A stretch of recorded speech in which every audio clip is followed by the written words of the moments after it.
yang ditarik itu sebenarnya tidak hanya untuk lagu Indonesia saja, tapi lagu internasional juga ditarik Oke. gitu. Kalau untuk besaran royaltinya sendiri ini diatur oleh siapa sebenarnya Pak Agung? Dan bagaimana untuk klasifikasinya? Yang menggunakan eh, lagu atau musik untuk kepentingan komersial itu secara prinsip mereka harus membayar royalti. Ada perbedaan tarif yang untuk UMKM atau usaha mikro menengah gitu ya.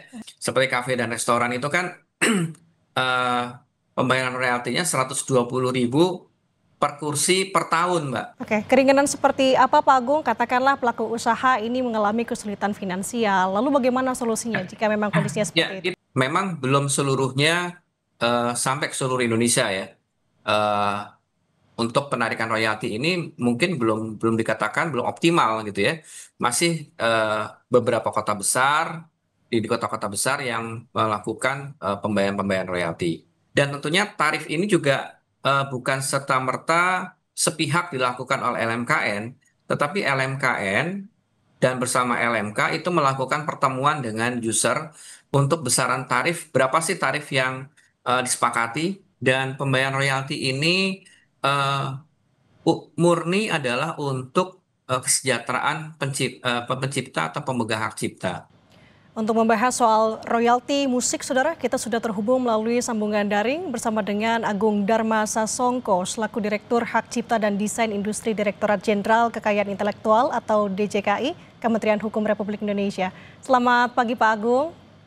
Selamat pagi, Mbak. Sehat Pak? Sehat, Alhamdulillah. Alhamdulillah. Pak Agung, sebenarnya apa royalti musik dan tujuan dari kebijakan ini Pak? Iya, sebenarnya kalau kita bicara royalti, royalti ini kan eh, memberikan imbalan kepada pencipta atau pemegang hak cipta ya, karena atas pemanfaatan karya lagu atau musik yang digunakan untuk kepentingan komersial. Jadi sebenarnya kalau kita melihat dari ketentuan ini, sebenarnya ketentuan ini sudah sejak lama. Sejak ada Undang-Undang Hak Cipta tahun 82, itu juga sudah diatur bahwa ada penghargaan kepada eh, pencipta atau pemegang hak dan pemilik hak terkait ya. Nah, jadi sebenarnya kalau kita melihat di dalam ketentuan undang-undang ini sudah diatur sejak dulu gitu ya. Dan juga penetapan royalti atau pembayaran royalti ini sendiri juga sudah ada sejak tahun 90. Nah, eh, tahun 2014 Undang-Undang Hak Cipta yang tahun nomor 28 tahun 2014 itu klausulanya ditambahkan bahwa untuk penetapan royalti ada pengesahan dari eh, kementerian atau dari pemerintah agar eh, royalti ini besaran tarifnya itu eh, sudah dikomunikasikan antara lembaga manajemen kolektif ya, lembaga manajemen kolektif nasional dengan eh, pengguna atau user. Nah, seperti itu. Oke Nah, Kak. jadi pengesahan itu sejak tahun 2016 sudah ada pengesahan, tapi kalau praktek pembayaran royalti sudah ada dari tahun 90 sudah ada itu. Oke, ini sebenarnya memang sudah diatur sebelumnya di UU Hak Cipta. Tapi kalau Iya, untuk hak cipta sudah ada sebetulnya.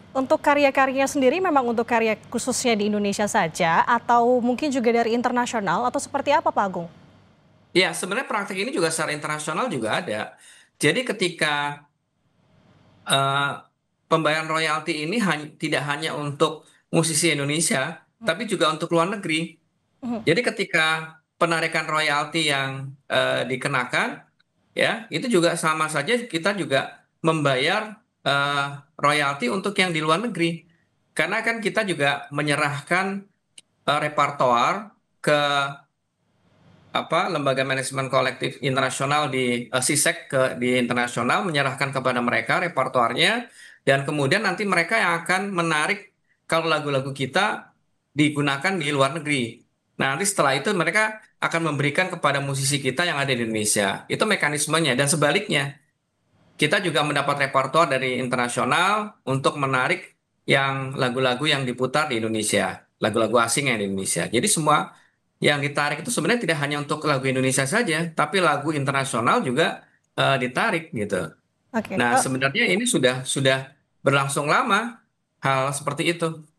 Oke, kalau untuk besaran royaltinya sendiri ini diatur oleh siapa sebenarnya Pak Agung? Dan bagaimana untuk klasifikasinya?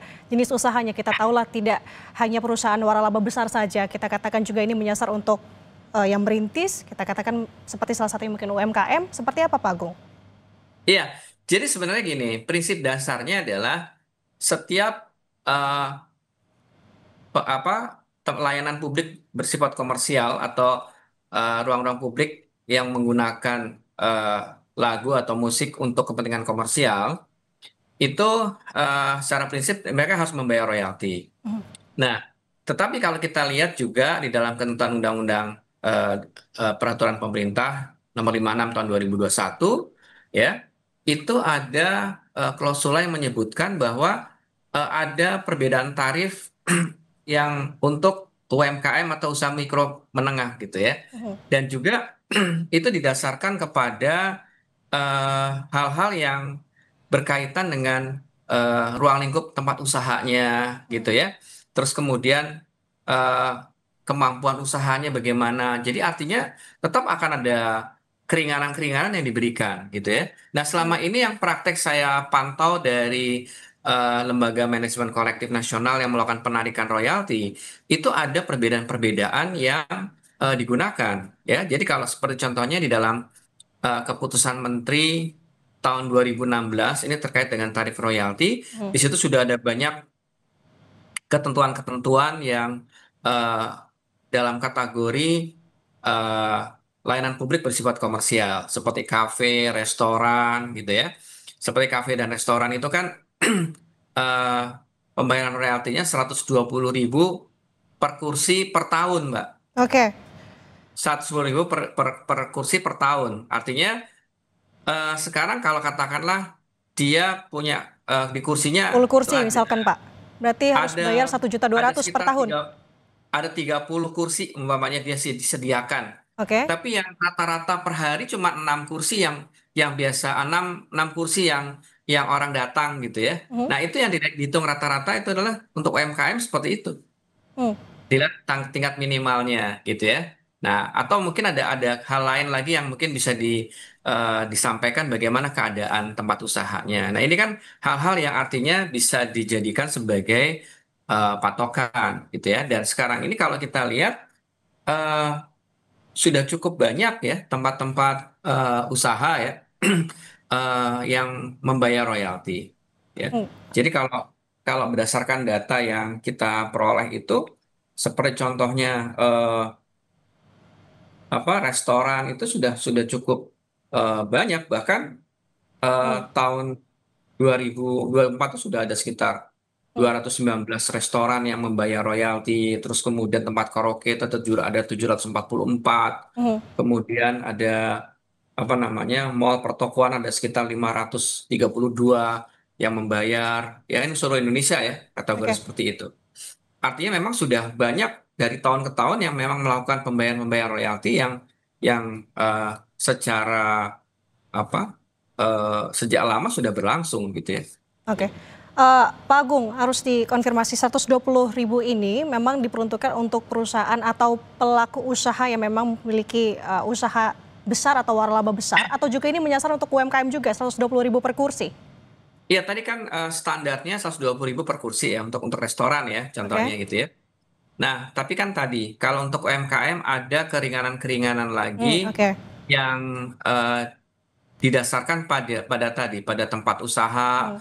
kemudian kemampuan berusaha itu kan juga dilihat oleh LMKN, Lembaga Manajemen Kolektif Nasional tuh artinya tidak serta-merta eh, menyamakan dengan eh, restoran yang sudah lebih maju gitu ya. Tetap akan dilihat kemampuan usahanya, kemudian ruang lingkup usaha. Sebenarnya itu hanya dialog saja nanti Oke. bagaimana kemampuannya itu kan dilihat karena dalam peraturan pemerintah nomor 56 tahun 2021 dalam pasal 11 sudah dijelaskan eh, apa namanya untuk ada keringanan untuk UMKM atau usaha mikro gitu ya. Oke, keringanan seperti apa Pak Agung? Katakanlah pelaku usaha ini mengalami kesulitan finansial, lalu bagaimana solusinya jika memang kondisinya Ya, seperti itu? itu tadi. Kalau ke apa kesulitan finansial, artinya dia juga baru buka usaha, Mhm. itu kan juga dipertimbangkan Oke. bagaimana gitu ya. Nah, artinya kita itu mungkin ada hal-hal yang mungkin bisa bisa dilihat apa namanya kemampuannya dan sebagainya gitu. Oke. Kita tahu untuk hak royalti ini kewenangannya sebagian besar diatur oleh LMKN, seperti Anda tadi sampaikan Pak Agung. Sebenarnya bagaimana peran dari Ya, LMKN mengatur ini Pak Agung? iya. Jadi pertama yang harus saya sampaikan bahwa eh, penarikan royalti ini dilakukan murni oleh lembaga manajemen kolektif nasional. Jadi bukan oleh pemerintah. Pemerintah itu hanya melakukan pengawasan terhadap kinerja lembaga manajemen kolektif sebagai lembaga yang melakukan penarikan royalti. Jadi kedudukan dari lembaga manajemen kolektif nasional ini melakukan penarikan satu pintu atas pemanfaatan lagu atau musik yang digunakan untuk kepentingan komersial, untuk kepentingan apa komersial di layanan publik bersifat Oke. komersial pada ruang-ruang publik gitu ya. Nah, kemudian setelah itu ditarik dalam menggunakan eh, akun bank LMKN, kemudian mereka akan mendistribusikan kepada lembaga manajemen kolektif yang ada di bawahnya untuk diteruskan kepada pemegang hak cipta dan pemilik hak terkait seperti penyanyi, musisi, dan juga produser rekaman. Nah, seperti itu. Itu cara bekerja dan Hmm. kedudukan mereka seperti itu. Kami dari pemerintah hanya melakukan pengawasan. Jadi mereka harus lapor kepada pemerintah tentang apakah mereka sudah mendistribusikan secara benar dan kemudian sudah sampai kepada pemegang hak. Nah, ini merupakan tugas dan fungsi pemerintah untuk melakukan pengawasan. Nah, jadi ketika mereka tidak bisa perform, tidak bisa melaksanakan pekerjaannya dengan baik, maka ya pemerintah akan memberikan peringatan kepada lembaga manajemen kolektif nasional maupun lembaga manajemen kolektif yang ada di bawah LMKN. Gitu. Nah, ini ruangnya seperti itu. Jadi sama sekali pemerintah tidak menarik uang itu untuk masuk ke negara, tidak. Ini semua kepentingan pencipta atau pemegang hak cipta dan pemilik hak terkait. Hmm. Oke. Pak Agung, sebenarnya kan kalau kita melihat sikon saat ini ramainya akhir-akhir ini ya Pak Agung. Sebenarnya bagaimana Iya, pengawasan dari pihak Bapak sendiri? Apakah memang semua pencipta lagu ini sudah mendaftarkan hak ciptanya atau seperti apa sih Pak? iya, sebenarnya gini, eh, kalau kita melihat dalam eh, pembayaran royalti ini kan didasarkan pada eh, berapa banyak lagu yang diputar dan kemudian lagu tersebut didistribusikan kepada pencipta karena lagu tersebut digunakan atau dimanfaatkan oleh eh, apa layanan publik bersifat komersial tadi pada ruang-ruang publik. Nah, jadi eh, pendistribusiannya adalah berdasarkan tadi penggunaan yang digunakan di pengguna di masyarakat, ya. Jadi kalau sekarang penghitungannya didasarkan pada itu. Jadi kalau sekarang pendistribusiannya kalau kami lihat dari hasil apa namanya rekapnya memang sudah ada eh, pendistribusian yang langsung kepada pemegang hak cipta. Hmm. Nah, memang sebenarnya kalau kita lihat dari angka yang didapatkan, kalau saya menganalisis dari laporan keuangan yang dilaporkan oleh LMKN, memang belum seluruhnya sampai ke seluruh Indonesia ya. Eh, untuk penarikan royalti ini mungkin belum belum dikatakan belum optimal gitu ya. Masih beberapa kota besar di kota-kota besar yang melakukan pembayaran-pembayaran royalti gitu ya. Jadi sebenarnya kalau umpamanya seluruhnya sudah apa namanya optimal, mungkin ini akan pembayarannya untuk pendistribusian kepada pencipta dan pemegang hak akan lebih meningkat lagi gitu. Nah, yang ini yang menjadi pertanyaan Pak Agung, sebenarnya bagaimana teknis dari LMKN sendiri untuk kemudian bisa melakukan pengawasan, melihat turun ke lapangan, menarik menarik royalti tadi kemudian didistribusikan kepada pencipta. Sebenarnya alurnya seperti apa Pak untuk LMKN? Ya, LMKN itu kan mereka melakukan pertama melakukan edukasi kepada masyarakat pengguna untuk apa ketika ada menggunakan lagu, penggunaan lagu itu kan bisa dalam berupa konser musik, terus kemudian ketika konser musik membawakan lagu orang lain itu juga merupakan bagian dari eh, penarikan royalti. Terus kemudian dan tarifnya kan juga ada itu untuk konser musik itu eh, tiket peserta dikali tiket penonton dikali 2% gitu ya. Atau kalau dia gratis ya ongkos produksi dikali 2%. Ya. Nah, itu royaltinya seperti itu. Jadi artinya memberikan edukasi kepada masyarakat tentang kewajiban bayar royalti. Jadi kemudian setelah itu mereka melakukan penarikan kepada user. Dan tentunya tarif ini juga bukan serta-merta sepihak dilakukan oleh LMKN, tetapi LMKN dan bersama LMK itu melakukan pertemuan dengan user untuk besaran tarif, berapa sih tarif yang disepakati. Nah, setelah itu disepakati, maka itu akan disahkan sebagai pedoman untuk tarif, gitu. Nah, Oke. ini yang dilakukan dan edukasi-edukasi itu dilakukan terus oleh LMKN dan kemudian juga ada dialog-dialog yang intens antara LMKN dengan pengguna, gitu ya. Selama ini yang dilakukan seperti itu. Kalau hasil pantauan kami ya dari pemerintah. Oke, dari pemerintah selaku pengawas sudah berapa data yang dikantongi Pak untuk pihak-pihak mana saja yang sudah patuh ataupun bahkan yang diberikan sanksi terkait dengan royalti musik ini? Ya, jadi memang kalau dilihat dari angkanya yang kita bisa lihat, eh, ini kan kalau kita melihat dari perkembangannya, kita bisa melihat bahwa masih ada di kota-kota besar yang rata-rata kota-kota besar yang eh, punya apa yang sudah banyak membayar.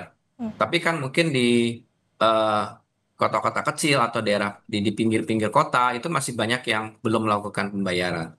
Dan itu juga LMKN juga melakukan edukasi dan kami dari pemerintah juga sebagai pengawas juga memberikan pemahaman juga bahwa hak-hak dari pencipta itu harus dihargai. hmm, Ketika kita menggunakan karya orang lain dan kita membayar royalti kan kita memberikan insentif dan memberikan apresiasi kepada para pencipta lagu, ya, para pemegang hak cipta, kemudian para penyanyi, musisi, ya. Ini kan juga merupakan apresiasi kita kepada mereka. hmm. Kita bisa memberikan apa apresiasi kepada mereka dalam bentuk tadi royalti tadi. Oke, Pak Agung, sekali lagi sebagai penutup sebenarnya harapan dari adanya Hak Cipta ini, tentunya ini tidak ingin merugikan pencipta lagu dan juga tidak ingin merugikan pelaku usaha. Apa harapannya ke depan, Pak? Ya, sebenarnya begini, Mbak. Ini sebenarnya kalau kita lihat eh, pembayaran royalti ini sudah berlangsung lama, ya. Dan pembayaran royalti ini eh, murni adalah untuk kesejahteraan pencipta atau pemegang hak cipta. Ya, kita bisa melihat sering terdengar berita-berita seorang pencipta atau ahli warisnya di masa tuanya tidak mendapatkan Hmm, apa kondisi yang eh, apa ya kondisi yang sangat menguntungkan. memprihatinkan gitu Iya. ya. Dan artinya sebenarnya bahwa dia seorang legend gitu kan. Nah, kalau kita rajin membayar royalti, itu kan sama aja kita memberikan apresiasi kepada mereka untuk kesejahteraan mereka. Nah, ini harus kita pahami bahwa kemudian juga pembayaran royalti oleh eh, pengguna ya ini juga dalam rangka untuk memberikan apresiasi untuk kesejahteraan dari pemegang hak cipta seperti pencipta, musisi dan sebagainya. Nah, jadi kalau bicara apakah ini sampai ya LMKN Lembaga Manajemen Keuangan Nasional sudah memberikan informasi yang seluas-luasnya dan kami juga sudah sampaikan ke mereka untuk tetap lebih terbuka lagi kepada masyarakat sehingga informasi ini bisa dibuka oleh masyarakat bahwa memang benar ini sudah sampai kepada pemegang hak gitu ya. Nah, jadi sebenarnya kalau karena tadi penetapan tarif adalah berdasarkan kesepakatan antara lembaga manajemen keuangan internasional dengan pengguna, kalau user keberatan dengan nilai tarif tadi, ini bisa dikomunikasikan. Oke.